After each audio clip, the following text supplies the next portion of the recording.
The honourable member for Thunder Bay Superior North regarding national defence. Mr. Speaker, MSK injuries, that is to say musculoskeletal injuries, are increasingly becoming a major problem and health concern here in Canada, particularly among our military population. MSK is by far the biggest health problem facing members of Canada's armed forces, including many from my riding of Thunder Bay Superior North. MSK injuries are a very serious health issue that are often both misunderstood and underestimated in their severity. MSK is a broad term used to describe injuries and chronic problems with the musculoskeletal system.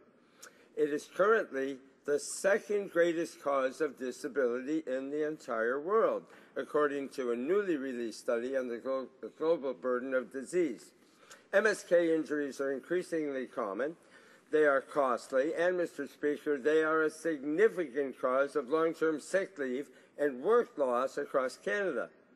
The Canada Chiropractic Association has said it should be at the forefront of all government health discussion and policy, and yet this Conservative government has given it no attention in any of its many years in power. MSK injuries cause long-lasting and chronic health problems, as well as impacting the ability of Canadians to do their jobs. Members of the Canadian Armed Forces are suffering from MSK injuries at an alarming rate. MSK conditions are associated with 54% of all medical releases from the Canadian Forces and half of all veterans' health claims. They're the #1 reason why a Canadian Armed Forces member is unable to redeploy. Currently, the Canadian Armed Forces spends $60 million a year on dealing with MSK injuries, and they're not even doing an adequate job. These soldiers are protecting we Canadians, and it's time we started protecting them. MSK injuries are a burden on the well-being of civilians and veterans alike. They are, by a large margin, the biggest health problem facing the armed forces, and they are a burden on both the taxpayers and the Canadian economy. The status quo isn't good enough for a problem of this magnitude. We need to develop a nationwide strategy for actually dealing with MSK injuries. The burden of those injuries have increased by 45% over the last 20 years and are going to continue to do so unless we take action. The Canadian Chiropractic Association has recommended implementing a strategy for MSK injuries that addresses the entire continuum of health, including preventative strategies, assessment, diagnosis, and appropriate management of MSK conditions. Canadians need a robust MSK strategy.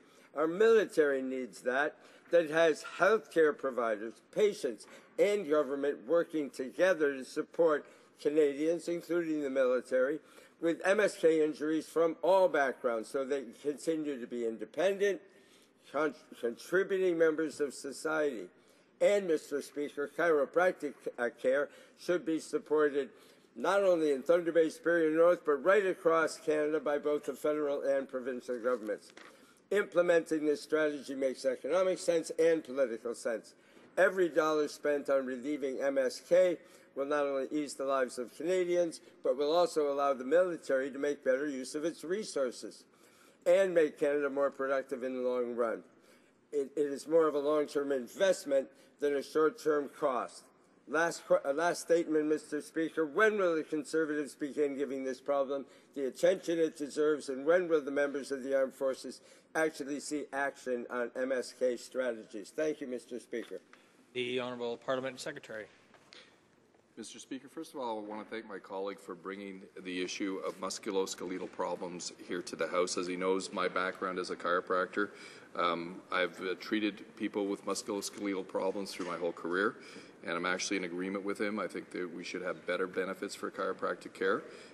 It is mostly a provincial jurisdiction, and I agree we should be seeing more and more provinces and territories put funds aside for people who have musculoskeletal problems. The good news is, Mr. Speaker, too, a full package of benefits and services already exists for veterans, what he was talking about a little bit earlier with musculoskeletal problems. And as the Minister of Veterans Affairs mentioned in his response to this question, When an armed forces member medically releases, a system of medical and vocational rehabilitation services are in place, which can be tailored to a veteran's individual needs. At the time of release, Veterans Affairs and National Defence shares responsibility for the care, the treatment, and reestablishment of veterans into civilian life. This is also shared with provincial and territorial governments. The goal is continual care at the same high level that the member and his or her family have come to expect. Officials with both Veterans Affairs and National Defence work side by side at integrated personnel support centres located on or near bases or wings. They assess what's required to help veterans improve or maintain their health or medical conditions. The veteran can also take advantage of something called treatment benefits, which consists of a full range of services such as medical, surgical, or dental examinations or treatment provided by health professionals such as chiropractors. And Mr. Speaker, as I said, as a chiropractor, I know chiropractic care can be essential for veterans in their treatment and their recovery. They can also get surgical or prosthetic devices or aids and their maintenance, home adaptations to accommodate the use of devices or aids, preventative health care, and prescription drugs. Veterans may also be eligible to receive supplementary benefits such as cost of travel to receive treatment. These treatment benefits and services are delivered by registered healthcare providers in the veterans community, and the costs are covered by the department. When veterans choose a registered practitioner, this provider can even submit invoices directly so veterans don't incur out-of-pocket expenses.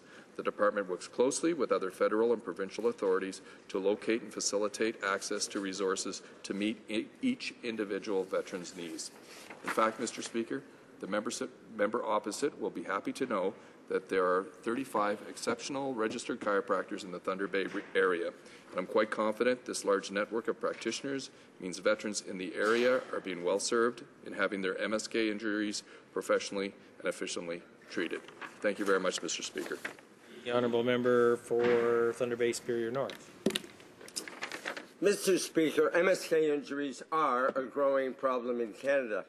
Not only is it detrimental to the health of those affected, but it also affects their ability to work, which is bad for all of us Canadian taxpayers. It's both unfair and expensive. This government needs to realize that the status quo has not been sufficient, and we can't just pass the buck to the provinces here. We need a nationwide strategy to actually help MSK injuries in both Canada's civilian and military populations in every riding, from Thunder Bay to Thunder Bay Superior North to coast to coast to coast, all provinces and all territories. When is this government going to see the light and treat our veterans and our service members with the respect and the health care that they deserve? Thank you very much, Mr. Speaker. Honourable Parliamentary Secretary. Mr. Speaker, the Minister of Veteran Affairs and our government has been working hard to ensure the needs of veterans are being met, and we are always working to improve benefits for our veterans. Over the last few months, for example, we have announced many improvements such as broadening the eligibility criteria for permanent impairment allowance, enhanced benefits for injured part-time reserve force veterans, introduced the retirement income security benefit, announced a new family caregiver relief benefit, and we will be hiring more case managers and disability benefits staff. Mr. Speaker, our government is delivering benefits for veterans and their families, and I'm hopeful that the opposition supports these benefits and our budgets moving forward. Thank you.